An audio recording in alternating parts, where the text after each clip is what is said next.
오늘은 추수감사주일입니다. 한 해 동안 우리에게 허락하신 풍성한 열매에 감사하면서 기쁨으로 하나님께 예배하는 절기죠.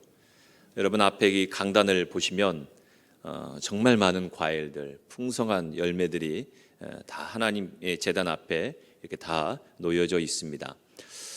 우리의 개인적 삶을 들여다보면 우리가 과연 올해 어떤 열매들을 맺고 살았는가, 하나님 앞에 어떤 열매를 내어드릴 것인가, 많은 생각들을 해야 하겠지만 앞에 있는 이 풍성한 열매들을 바라보면서 다시금 하나님께서 주신 것들에 대해서 감사로 넘쳐가는 그런 예배를 우리가 사모하게 됩니다. 그리스도인들이 맺는 열매는 어떤 열매여야 할까요? 또 우리가 맺어온 열매들 중에 가장 귀한 열매는 무엇일까요? 2000년 전 예수님과 또 예수님의 가르침을 본받아 살아왔던 사도들이 바라본 교회 공동체의 모습은 도대체 어떤 모습일까요? 코로나19로 인해 시작되고 또 아직도 코로나로 진행되고 있는 2020년 한 해, 여러분들 개인적으로도 또 우리 사회적으로 국가적으로도 또 전 세계적으로도 큰 어려운 일들을 경험하고 있습니다. 특히 코로나 시대를 살아가면서 우리는 세계의 민낯을 보게 되죠. 미국과 유럽 중심으로 이루어졌던 세계화, 그러나 그 세계화의 민낯이 바로 이 코로나로 인해서 드러나게 된 것입니다. 물론 그전에도 그런 어떤 세계화의 어떤 한계 또 어떤 부정적인 부분들이 계속 노출되다가 이 코로나 시대를 맞이하면서 이것이 확대되어서 드러나게 된 것이죠. 여러분, 예수님 당시 신약 성경이 쓰여지게 될 당시의 세계의 질서는 로마를 중심으로 움직였습니다. 이름하여 팍스 로마나, 로마에 의한 평화, 로마에 의한 질서였죠. 그러나 2020년 현재를 살아가는 이 세계의 질서, 그 중심에는 미국, 팍스 아메리카나. 왜 우리는 저 멀리 있는 미국 대통령의 선거에 관심을 가져야만 될까요?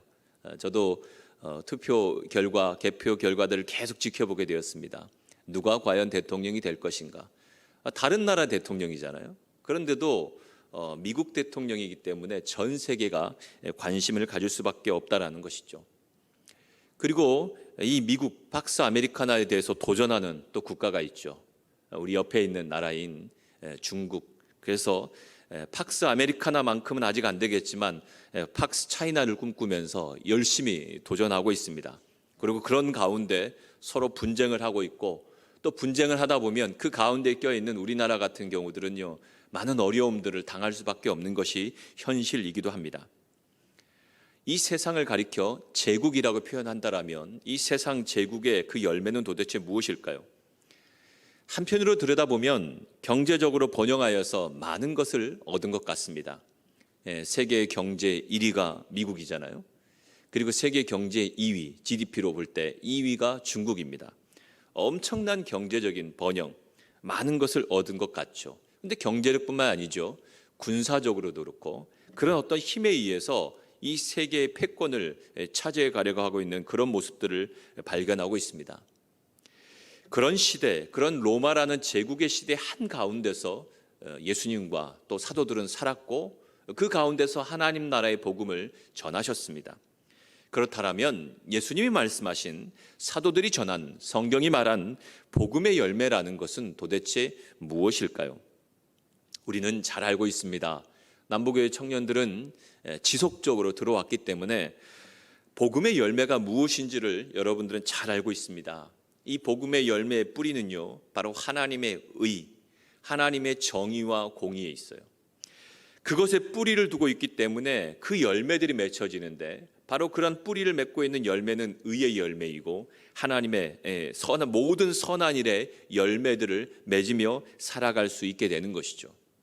우리가 선을 행할 능력을 가졌기 때문이 아니라 복음을 통해서 우리 안에 열매가 맺혀지고 그 복음이 우리로 하여금 선을 행할 능력을 갖게 하여서 선한 일에 열매를 맺게 해준다라는 말씀입니다.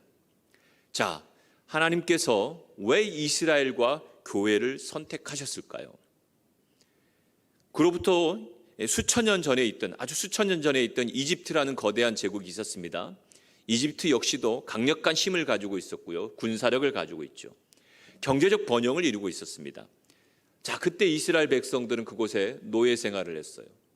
힘든 그런 그들이 그곳에서 살았던 삶은 참 비참한 삶이었습니다. 학대를 당하였어요. 참 힘겨운 삶을 살아가고 있던 그들, 그러나 하나님께서 그들을 건져내셨죠. 출애굽해내셨어요. 그들을 선택하셨어요. 하나님의 구원의 사역에 그들을 사용하셨다는 것입니다. 그리고 2000년 전 지나서 신약시대 당시에도 역시 이스라엘 백성들은 어려움에 처하고 있습니다. 나라를 잃었습니다. 흩어져 있습니다. 로마의 지배를 받고 있는 그런 상황들이었습니다. 힘과 경제와 이 모든 것들에 의해서 질서에 잡혀지고 있는 그 상황들 속에서 하나님은 도대체 왜 이스라엘과 교회를 선택하셨던 것일까요? 교만한 제국의 그림자 아래서 하나님 나라의 열매를 맺는 공동체로 바로 이스라엘을, 하나님의 백성들을, 교회를 부르셨다라는 것입니다. 바로 그들을 통해서 이 세상 가운데 의의 열매를 맺게 하기를 원하셨다라는 것이죠. 오늘 말씀에 기록된 이 골로새서는 이 골로새라는 곳에 있는 교회, 그래서 골로새라는 이 성읍의 우리는 특징을 살펴보아야 되겠습니다. 골로새라는 곳은 바울이 활동하던 당시에 소아시아의 주도적인 성읍이었다고 합니다. 그런데 이 성읍이 왜 중요하냐면 사실 바울이 그 이전에 어디서 사역했냐면 에베소라는 교회에서 열심히 하나님 나라의 복음을 가르쳤습니다. 바울이 에베소에서 했던 사역의 핵심은 뭐였냐면 하나님 나라 복음을 가르치는 거였어요. 두란노라는 서원에서 열심히 하나님의 말씀을 가르쳤는데 하나님 나라 복음을 든 성도들의 삶에 놀라운 변화들이 일어납니다. 그곳에 엄청난 회복의 역사, 부흥의 역사들이 나타나고요. 바로 그 무렵에 에바브라는 사람이 복음을 들었던 것 같아요. 그리고 이 사람이 바로 이 골로새라는 곳에서 교회를 함께 세워갔고 그곳에 있는 많은 성도들이 영향을 받게 되었다는 것이죠. 자, 이 골로새라는 도시의 특징은 열매 이미지를 가지고 있습니다. 식민 도시 가운데서도 뭔가 제2의 어떤 도시라고 할까요? 그 정도로 번성하고 있는 곳이었고요. 그러다 보니까 강력한 힘을 가지고 있는 로마 제국이 어떤 통제를 목적으로 하는 제국의 군사적 힘, 또 사회 정치적 체제들이 바로 그곳에 형성되어 있던 도시이기도 하죠. 또 바로 그것이 번영한 곳이다, 풍성한 것이다라는 것을 상징하기 위해서 그들의 시각적인 것들을 사로잡는 아주 높은 건물들을, 웅장한 건물들, 화려한 건물들을 짓습니다. 또 그 가정마다, 또 모든 가게마다 어떤 그런 사람들의 상상력을 사로잡는 그런 건물들을 짓게 되는 것이죠. 여러분, 그런 것들을 바라보면요, 우리의 모든 시선이 뺏길 수밖에 없다라는 거예요. 우리 믿음의 선배들인 우리 할아버지 또 우리 부모님 세대의 신앙에는 우리가 다 가난하던 시절이니까요, 다 함께 성장하던 시대니까 그런 것들을 많이 보지 못했어요. 그런데 여러분, 이미 이제 도시화가 이루어지고 경제적으로 엄청나게 발전하면서 우리가 살고 있는 이 세대의 모습들을 바라보면요, 여러분들을 매혹적으로 유혹하는 것들이 참으로 많다라는 거예요. 이미 형성된 세계의 질서, 제국의 질서 가운데 여러분 살아가다 보니까 우리의 상상력을 사로잡고 있는 것들이 정말 많죠. 여러분, 수많은 광고들에 노출되면 여러분 어떤 생각이 듭니까? 저거 사고 싶다 라는 생각이 꼭 들지 않습니까? 또 여러분, 아주 맛집이나 좋은 어떤 카페 이런 것들을 광고나 블로그를 통해 보게 되면요, 저기 가고 싶다 이런 생각이 들어요. 여러분, 이 제국의 한가운데 살아가다 보면요, 우리의 모든 시선들이 그것에 뺏기게 되고요, 세계화라는 어떤 이 신자유주의란 이 질서 안에서 살아가는 사람들이 자연스럽게 소비 중심적으로 살아갈 수밖에 없다라는 것이죠. 그러니까 사람들이 생각하는 풍성함이라는 건 그런 거예요. 경제적인 번영, 높은 연봉을 가지고 많은 것들을 즐기고 우리의 모든 삶에 충분한 것들을 즐기며 살아가는 것, 이것들이 여러분 우리 안에 열매처럼 다가온다라는 것이죠. 그런 우리에게, 하나님의 백성들에게 필요한 것이 있다라면 그것은 안식을 지키는 것입니다. 제국의 한가운데 살아가는 사람들이 세상의 모든 패턴을 살아가는데 여러분, 이 안식일을 지킨다라는 것, 이것은요, 그렇게 살아가던 우리로 하여금, 소비지향적인 삶을 살아가는 우리로 하여금 제국의 법에 따르는 것이 아니라 하나님 나라의 법에 따르며 살아가게 하는 그런 모든 삶의 회복이 일어나는 시간이기 때문에 안식이 대단히 중요한 것이라는 것이죠. 여러분, 코로나로 인해서 우리가 예배를 이곳에서 드릴 수도 있고 또 현장에서 드리지 못하고 여러분 각 가정에서 온라인으로 예배를 드릴 수 있습니다. 저는 예배는 여러분들이 선택하는 문제라고 생각해요. 현장에서 예배를 드린다고 해서 믿음이 더 좋다라고 볼 수도 없고, 또 여러분 가정에서 여러분 사회적 거리두기를 하면서 여러 가지 이유로 인해서 온라인으로 예배를 드린 사람들 가운데도 하나님 앞에 집중하면서 예배하는 사람들이 분명히 있을 거라고 생각합니다. 중요한 것은요, 여러분 안식을 지키는 거예요. 이 제국의 질서, 세계의 질서 속에 살아가는 우리들이 그렇게 노출되어 있기 때문에 여러분 일주일 동안은 그렇게 우리가 생각에 모든 우리의 가치관이 사로잡혀 살아가다가도 안식일을 거룩하게 지키면서 우리의 삶을 새롭게 하는, 재부팅하는 그런 시간들을 가져야지만 여러분들이 살아갈 수 있게 되는 것이죠. 새로운 상상력을 가져가는 거예요. 하나님 말씀을 들으면서 찬양을 하면서 이 예배 속에서 세상이 우리를 사로잡고 있는, 우리의 상상력을 사로잡고 있는 높은 건물들을 보고 광고를 보고 모든 것들이 노출되어 있는 그것들을 보면요, 끊임없이 우리 안에는 무언가를 소비하고 싶은 욕망으로 가득 차는데, 그런데 안식일을 지키면서 하나님 말씀을 들으면서 우리의 상상력이 달라지는 거예요. 아, 소비를 하는 것이 하나님 나라의 가치관이 아니구나. 우리 이웃을 돌아보는 것이고, 우리 주변에 가난한 사람들, 억압받는 사람들, 사회적 약자들의 삶을 들여다보면서 하나님 나라의 모든 열매들이 맺혀질 수 있도록 우리가 살아가야겠구나, 그런 상상력들이 여러분들 안에 들어오기 시작한다라는 것이죠. 여러분, 안식일의 정신을 지키는 것, 그것이 대단한 중요한 의미를 갖고 있다는 것을 여러분들은 기억해야 될 것입니다. 그런데 왜 이스라엘이 실패했을까요? 그렇게 애굽에서 나와서 탈출해서 가나안 땅에 들어가게 하셨는데 왜 이스라엘 백성들은 가나안에서 실패했죠? 풍성한 열매에 대한 약속의 이유를 하나님의 언약의 말씀에 대한 순종에서 찾지 못했어요. 그리고 세계라는 그 질서, 제국의 모든 법을 따라서 우상 숭배와 소비주의적인, 소비지향적인 삶을 살아갔다라는 것입니다. 그러니 이스라엘이 실패하게 된 것이죠. 하나님 나라의 방식대로 살아가야 될 이스라엘 백성들이 본래의 모습을 잃어버리고 모든 터전을 뺏기게 된 것입니다.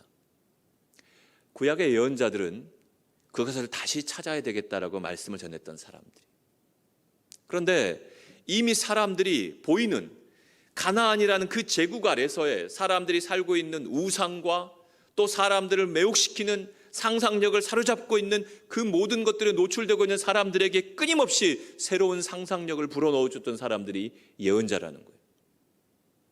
여러분, 거기에 현혹되지 마십시오. 거기에 사로잡혀서는 안 됩니다. 하나님의 백성들은, 하나님 나라의 시민들은 그렇게 사는 것이 아닙니다. 그것은 하나님이 원하시는 열매가 아닙니다. 스가랴는 선지자 이런 말씀을 남겼습니다. 곧 평강의 씨앗을 얻을 것이라. 포도나무가 열매를 맺으며 땅이 산물을 내며 하늘은 이슬을 내리리니 내가 이 남은 백성으로 이 모든 것을 누리게 하리라. 이 말씀을 2020년 코로나 시대를 살아가는 오늘에 적용하면 이렇습니다. 하나님께서 평강의 씨앗, 평화의 씨앗을 얻게 할 것입니다. 미국이라는 패권 국가에 도전하는 중국이라는 힘과 군사력을 가지고 있는 이 세계 모든 것들을 소비지향적으로 만들어가고 있는 그런 질서에 따라서 사람들이 사는 것이 아니라, 하나님의 사람들은, 이 땅에 남은 백성들은 하나님이 그 안에 평화의 씨앗을, 평강의 씨앗을 심어주는 거예요. 경제적인 것 속에서 평화가 오는 것이 아니라, 힘에 의해서 평화가 오는 것이 아니라 하나님에 의해서 참 평화가 우리에게 부어진다라는 것이죠. 자, 그런 상황들 속에서 정말 세상에서 보기 찾기 힘든 그런 포도나무의 열매를 맺게 될 것이고, 이 땅에서 소출을 얻게 될 것이고, 하늘에는 이 모든 열매들이 자랄 수 있도록 이슬이 내리고, 그리고 이 땅에 있는 모든 것들은 남은 백성들, 남겨진 백성들이 이 모든 것들을 누리게 하겠다라고 말씀하셨습니다. 여러분, 코로나로 인해서 교회가 어려워지고 많은 신앙인들이 교회를 떠나고 신앙으로부터 멀어진 사람들이 점점 많아지고 있다고 합니다. 여러 설문조사를 봐도 한국교회 정말 위기구나 그런 생각을 하게 되죠. 물론 외형적으로는 여러분 그럴 수 있겠습니다만은 제가 기대하는 부분은 그렇습니다. 남은 백성들, 그 남은 백성들에게 심겨진 평화의 씨앗들이 풍성한 열매 맺는 삶을 살게 할 거예요. 여전히 제국에 휩쓸려서 세상의 모든 것들이 휩쓸려서 가치 소비지향적으로 전락해가는 사람들도 있겠지만, 그러나 그 가운데 신실한 하나님의 백성들은 하나님의 정의와 공의의 뿌리를 내려서 그것으로부터 맺혀지는 의의 열매, 선한 열매를 맺게 되면서 그 모든 것들을 누리는 사람들이 나타나게 될 것이라는 것입니다. 그러니까 제가 여러분들에게 단연코 말씀을 드리는데 2020년 이후에 의인의 세대들이 등장하게 될 거예요. 기존에는 교회가 커지고 큰 건물을 짓고 수천 명, 수만 명 모이고 헌금 액수를 자랑하고 여러분 그것들이 힘이라고 생각하고 그것이 능력이라고 한 그렇게 평가를 받았다라면 이제 코로나 시대 이후의 교회는 그것으로 평가되지 않습니다. 한 사람 한 사람 안에 심겨진 복음의 씨앗, 그 평화의 씨앗이 어떤 열매들을 맺게 되는가? 여러분들의 삶을 통해서 맺게 되는 의의 열매, 공동체를 통해서 맺게 되는 그 열매, 그것이 우리가 하나님 앞에 드려지는 평가받는 진정한 열매가 될 것입니다. 여러분, 그것이 바로 하나님 나라의 표지예요. 은혜와 평강이라는 것은 다른 것이 아닙니다. 그렇게 뿌리 내렸던 그 씨앗에서 열린 풍성한 열매들이 우리의 삶을 뒤덮게 될 때, 그때 비로소 우리가 말할 수 있는 것이 은혜와 평강이라고 표현할 수 있는 것이죠. 그런데 바울은 여기서 소망으로부터 비롯된 믿음과 사랑이라는 표현을 사용합니다. 사도 바울이 그의 편지들 가운데 강조했던 세 가지 덕목이 있어요. 그것은 믿음과 소망과 사랑입니다. 믿음과 소망과 사랑. 바울은 고린도전서에도 그랬고요. 또 다른 여러 편지들 가운데도 이 믿음과 소망과 사랑에 대해서 끊임없이 강조하고 있습니다. 그런데 그 복음은 그리스도인이 가진 그 소망으로부터 출발한다라는 거예요. 1장 23절과 27절 말씀 한번 같이 읽어볼까요? 1장 23절, 27절 말씀 한번 우리 같이 읽겠습니다. 자, 23절은 형제들이 읽고 27절은 자매들이 읽습니다. 먼저 23절 형제들이 읽어주겠습니다. 함께 읽습니다. 만일 너희가 믿음에 거하고 터 위에 굳게 서서 너희 들은 바 복음의 소망에서 흔들리지 아니하면 그리하리라. 이 복음은 천하 만민에게 전파된 바요 나 바울은 이 복음의 일꾼이 되었노라. 자, 자매들입니다. 27절 함께 읽습니다. 하나님이 그들로 하여금 이 비밀의 영광이 이방인 가운데 얼마나 풍성한지를 알게 하려 하심이라. 이 비밀은 너희 안에 계신 그리스도시니 곧 영광의 소망이니라. 아멘. 우리의 삶에 풍성한 열매를 맺게 하는 그 비밀, 그 비밀은 어디에 있느냐면 그리스도의 소망이 있다는 거예요. 그 소망이 말로 우리의 복음에 있어서의 가장 핵심적인 요소라는 것이죠. 에바브로가 어떻게 여러분 이 골로새라는 교회에서 아름다운 교회 공동체를 이룰 수 있었을까요? 그 비밀은 한 가지입니다. 그리스도께 소망을 두었기 때문에 그래요. 그리스도의 소망, 그 소망으로부터 믿음과 사랑의 삶을 살아갔기 때문에 아름다운 공동체의 모습을 이루며 살아갈 수 있었다라는 것이죠. 자, 그렇기 때문에 여러분, 지금 이 세상의 모든 회복의 키 역시도 교회가 가지고 있습니다. 물론 세상은 백신이 언제 만들어지고 언제 보급이 되고 치료제가 언제 나오느냐, 여기에 온통 관심을 가지고 있겠죠.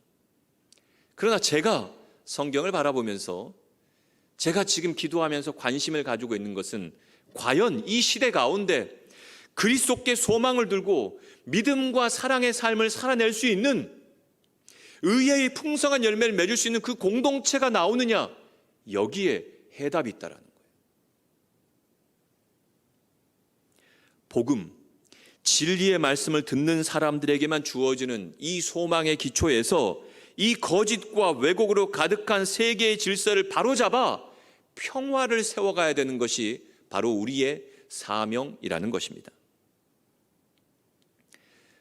여러분, 2020년 우리 남북의 청년부의 주제를 혹시 아는 사람이 있습니까? 손을 들고 얘기해 주시면 그 사람에게 제가 선물을 주겠습니다. 이거는 교회 표고요. 여기 보지 마시고 청년부의 표를 혹시 아는 사람? 주보가 있으면 딱 나왔을 텐데 우리는 코로나 시대 이후로 주보를 안 만드니까. 자, 누구 손 들고 얘기해 보세요. 네. 하하, 참 안타깝네요. 네? 청년이여 일어나라. 청년은 맞아요. 청년아까지는 나왔습니다. 청년아. 네. 뭐예요, 소민이? 부끄러워요? 소민이 얘기해봐요. 네. 복음으로 하나님 나라를 살자. 소민이에겐 제가 선물을 주겠습니다. 네, 훌륭합니다. 우리 청년부의 20살 막내 새내기입니다. 이 정도입니다. 우리 남북의 청년부의 수준이 청년아 복음으로 하나님 나라를 살자. 올 한 해 동안 우리가 이 주제를 가지고 열심히 복음으로 하나님 나라를 살기 위한 계획들을 가지고 있었죠. 무엇보다도 제자 양육에 집중해서 복음으로 무장된 청년의 삶, 또 종교개혁과 국내 성지 순례를 통해서 개혁신앙의 정체성과 한국교회의 뿌리를 찾아가는 그런 과정들을 야심차게 준비했습니다만 코로나가 1월, 2월 이렇게 3월까지 확산되면서 이 계획들을 어느 것 하나도 이룰 수 없었습니다. 제가 한번 1월 첫 주에 어떤 설교를 했는지 설교 내용을 찾아봤어요. 저도 제가 설교를 하면서도 몇 달 전, 그런데 거의 한 10개월 전의 설교를 어떻게 기억해내겠습니까? 청년아 복음으로 하나님 나라를 살자라는 그 주제의 설교 가운데 이 내용이 있었습니다. 그러면 우리가 어떻게 살아가야 되느냐? 두 가지 핵심적인 내용이 있었어요. 하나는 공동체 안에서 하나님을 아는 지식에서 자라가는 것. 복음으로 하나님 나라를 산다라는 것은 이 공동체 안에서 하나님을 아는 지식에서 자라가는 것. 두 번째는 능력의 회복이었습니다. 능력의 회복. 하나님 나라의 능력을 갖는 거예요. 복음의 능력을 갖는 것이죠. 그런데 이 추수감사주의를 맞이하면서 감사의 제목들을 생각하면서 우리가 외형적으로는 그런 모든 사역들을 할 수 없는 상황들이었지만 그때 제가 던졌던 공동체 안에서 하나님을 아는 지식에서 자라가기, 또 능력의 회복, 과연 이것에 있어서는 우리가 목표했던 것들을 열심히 밟아왔는가, 달려왔는가라는 질문을 던지게 되었어요. 제가 지난주 여러분들에게 지난주 설교를 다른 분들에게도 좀 공유 좀 하라고 했더니 아무도 공유를 안 하더라고요. 조회수를 보면 알잖아요. 청년들이 참 공유 안 하는구나. 우리 건 우리만 비밀스럽게 들어야 되기 때문에 외부에 공개하지 않는구나라는 것들을 생각하면서, 그래서 여러분들이 안 하면 제가 하잖아요. 그래서 제 지인들에게 다 공개를 했습니다. 그래서 보통 한 10회 내외 설교 조회수가 그랬는데 이번 주에는 거의 한 80회, 90회가 되는 거는 제 주변의 지인들, 또 제가 예전에 거쳤던 모든 청년들에게 다 할 수는 없고 제 말씀을 기대하고 있는 몇몇 청년들에게 메시지들을 공유했어요. 그리고 피드백도 좀 달라.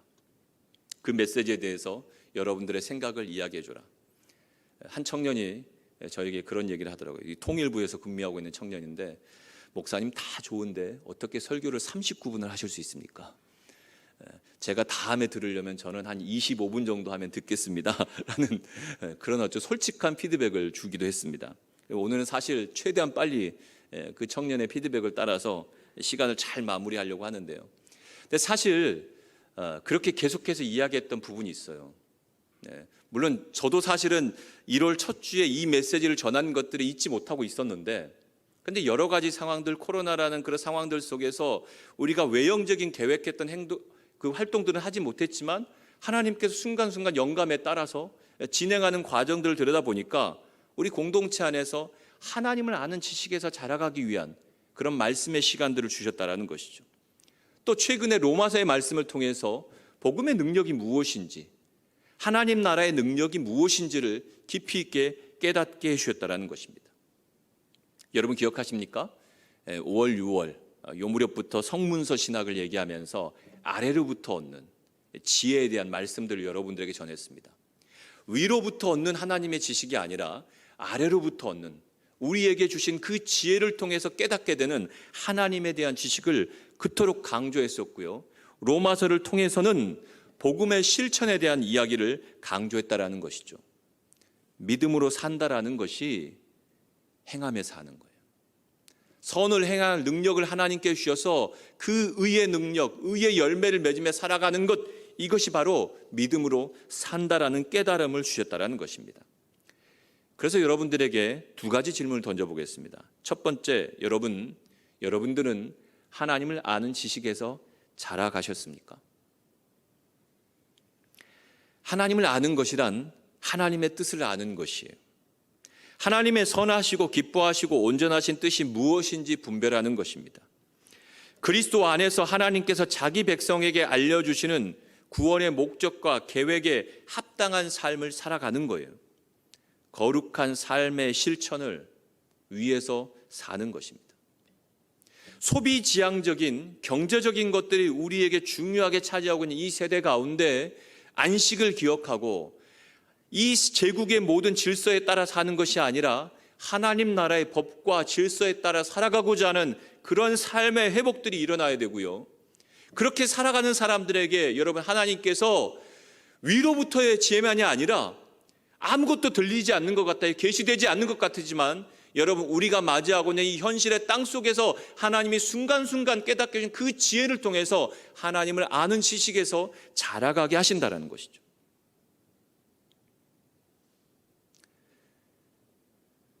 제가 하나님을 아는 지식을 얻기 위해서 예전에는 많은 신학책도 읽었습니다. 성서를 연구하는 그 시간들도 많이 가졌어요. 근데 올해는 그러지 못했어요. 신학책을 깊이 있게 탐독한 것도 아니었고요. 물론 그런 강의를 듣고 주어진 수업들은 듣긴 했지만 예전에 제가 막 하나님을 아는 지식을 알기 위해서 연구했던 그런 시간과 노력에 비하면 많이 부족했다는 생각이 들었습니다. 근데 성문서의 비밀들을 깨닫게 되면서 하나님이 꼭 깊이 신학적인 연구 책을 탐독할 때만 주시는 것이 아니라 우리가 살아가는 이 현실의 삶 속에서 주시는 그 지혜가 우리에게 역사할 때 하나님을 아는 지식을 우리에게 알려주시는구나를 걸 깨닫게 된 것이죠. 그러니 여러분 그 지혜를 가지셔야만 됩니다. 세상과 하나님을 아는 지혜를 겸비하셔야 돼요. 아래로부터 얻는 하나님을 아는 지식을 가지셔야 됩니다. 참된 하나님의 사람에게 나타나는 특징이 무엇인지 아십니까? 바로 이 지혜를 가지고 있다는 거예요. 그래서 이 지혜가 하나님의 선하시고 기뻐하시고 온전하신 뜻이 무엇인지를 분별해내게 만들어요. 판단해내게 만들어요. 그리스도인답게 사는 것이 무엇인지를 생각해내게 만들어가는 거예요. 세상은 여러분들에게 수많은 것들을 통해서 여러분들의 상상력을 사로잡지만 이 지혜는 하나님의 말씀을 대할 때마다 여러분들에게 하나님 나라의 가치에 따라 살아갈 수 있도록 새로운 상상력을 부어 넣어주시는 거예요. 코로나가 여러분들의 삶을 가로막을지라도 여러분 주저하지 않습니다. 하나님은 끊임없이 여러분들에게 상상력과 그 지혜를 통해서 하나님의 선하시고 기뻐하시고 온전하신 뜻을 분별해서 행동해내게 만들어주신다는 거예요. 그래서 여러분 이해라는 것이 대단히 중요합니다. 여러분 열광적인 콘서트와 같은 예배를 드리지 못해도 다양한 활동들, 사람들이 모여서 대면으로 했던 그동안의 모든 행사들을 다 진행하지 못했어도 하나님을 아는 지식에 자라가는 것은 여러분 우리가 핑계댈 수 없어요. 오히려 그런 것들 때문에 우리의 상상력을 가로막았다면 여러분, 오히려 이 시기에 우리가 주목할 수 있었던 것은 바로 그 지혜를 갖는 것, 그 지혜를 통해서 하나님을 아는 지식에서 자라가는 것. 저는 철학을 공부하기 때문에 이것을 이 표현을 사용하겠습니다. 하나님을 이해하는 것, 하나님 나라를 이해하는 것. 사실 우리가 그렇게 얘기했어요. 믿으면 되지, 하나님 나라는 이해하는 게 아니야. 아니에요, 여러분. 하나님 나라는 이해해야 돼. 하나님을 아는 지식에서 자라가기 위해서 여러분 열심히 이해하셔야 돼요.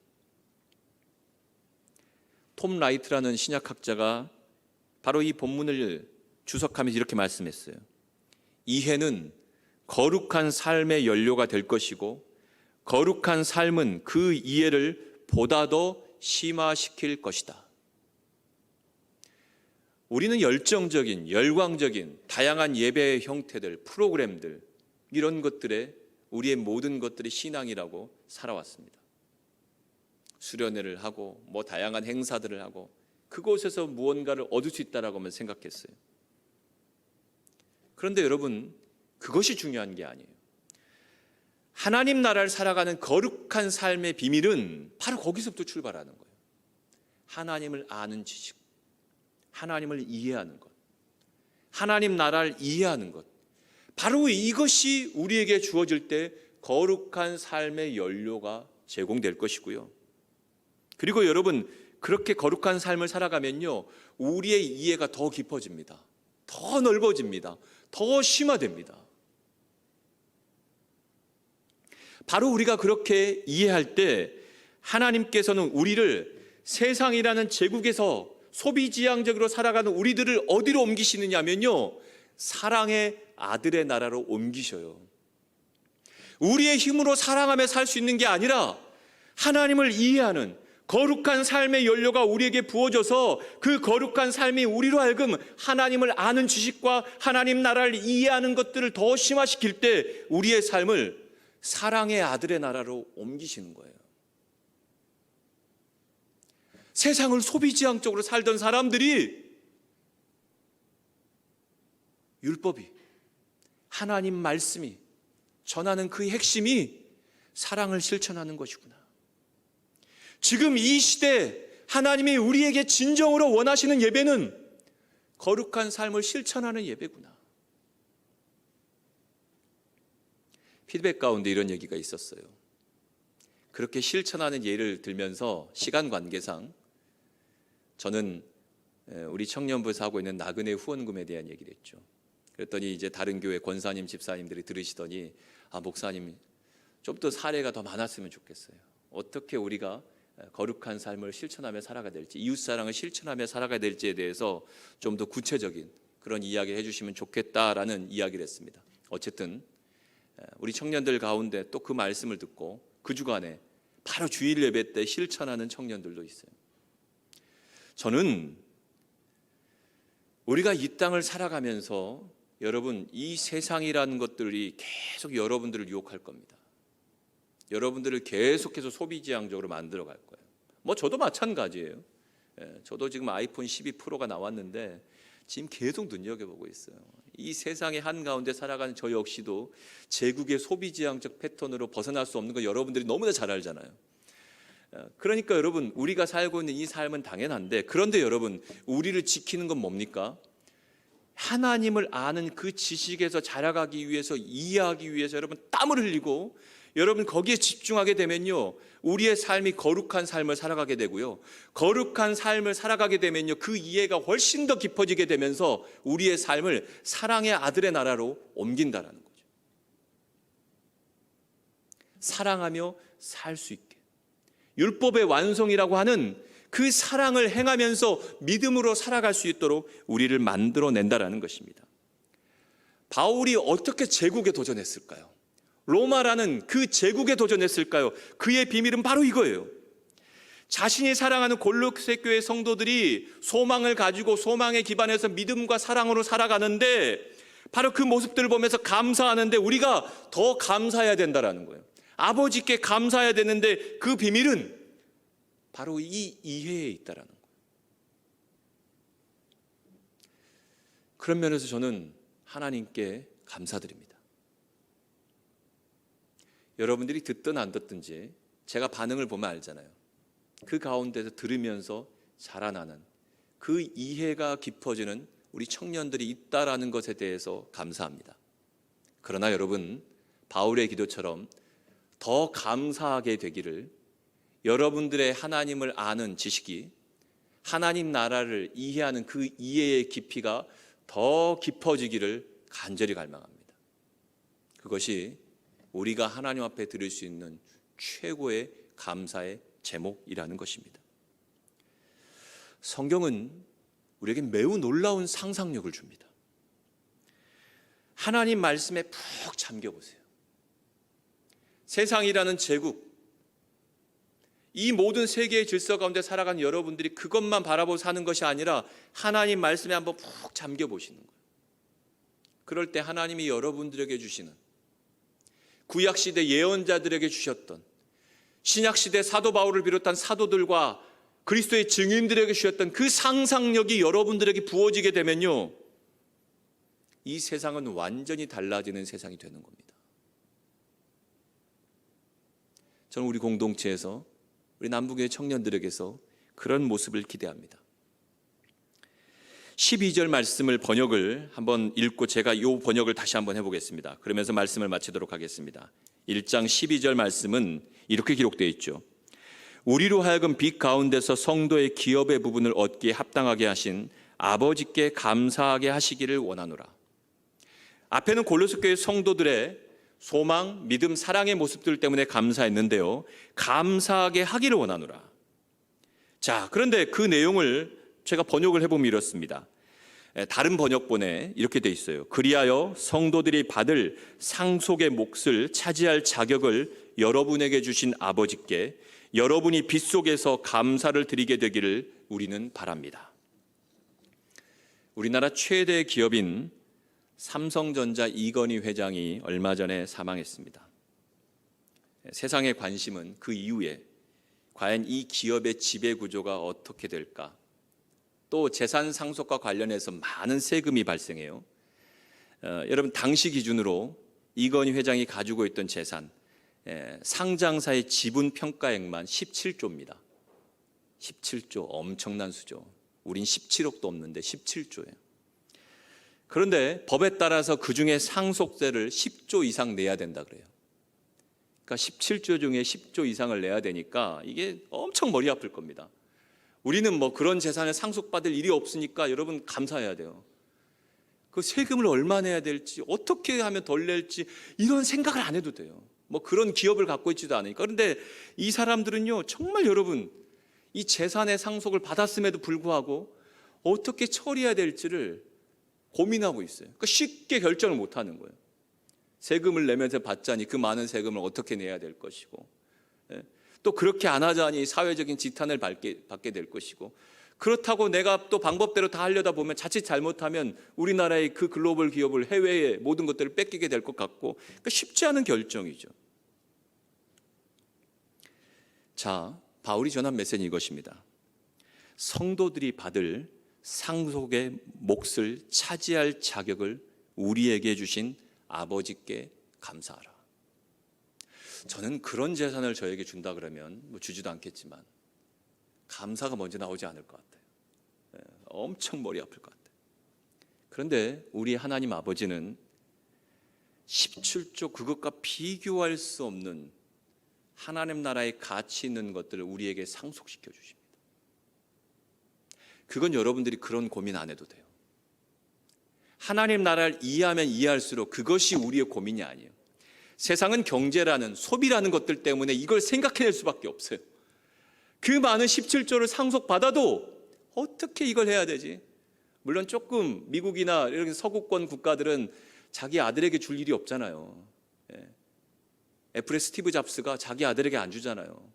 팀 쿡에게 주잖아요. 그러니까 그런 고민을 안 하는데, 우리나라와 같은 이런 곳들은 여러분 유교 문화, 가부장적인 문화가 여전히 존재하다 보니까 자기 자식들에게 물려줘야 되거든요. 기업도 그렇고요, 뭐 자기 재산도 그렇고요, 교회마저도 막 그렇게 하려고 하니까 여러분, 우리가 살고 있는 세상 가운데 얼마나 고민이 되겠습니까? 자, 그런데 여기서 말하는 바울이 그거예요. 하나님 나라를 이해하는 삶을 살아가면요, 우리 성도들이 거룩한 삶을 살아가는 성도들이 받을 상속의 목, 그것을 우리가 차지했다.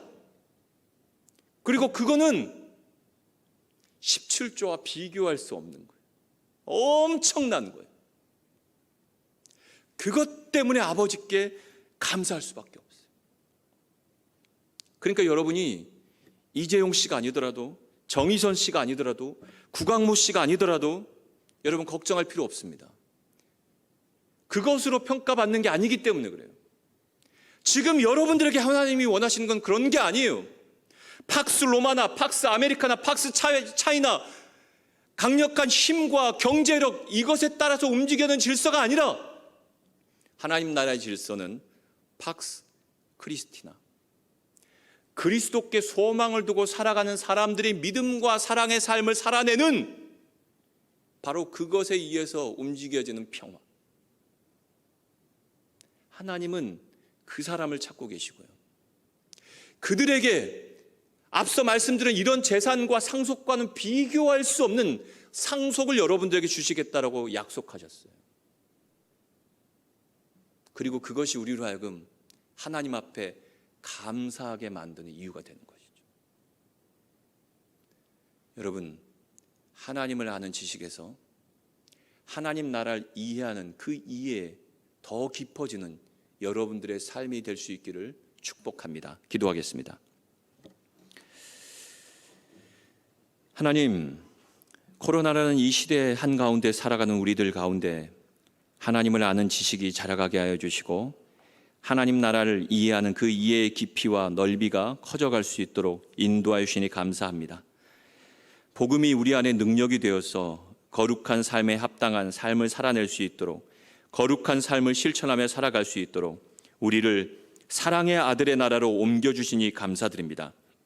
사랑하는 남부교회 청년들을 붙잡아 주시고 이 세대 제국의 한가운데 소비지향적인 삶을 살아가는 사람들이 가득한 이 세상의 한가운데서 흑암의 권세에서 우리를 건져내서 하나님의 사랑의 아들의 나라로 옮겨지는, 사랑하며 살아갈 수 있는 우리 모두가 되게 하여 주옵소서. 예수 그리스도 이름으로 기도합나이다. 아멘.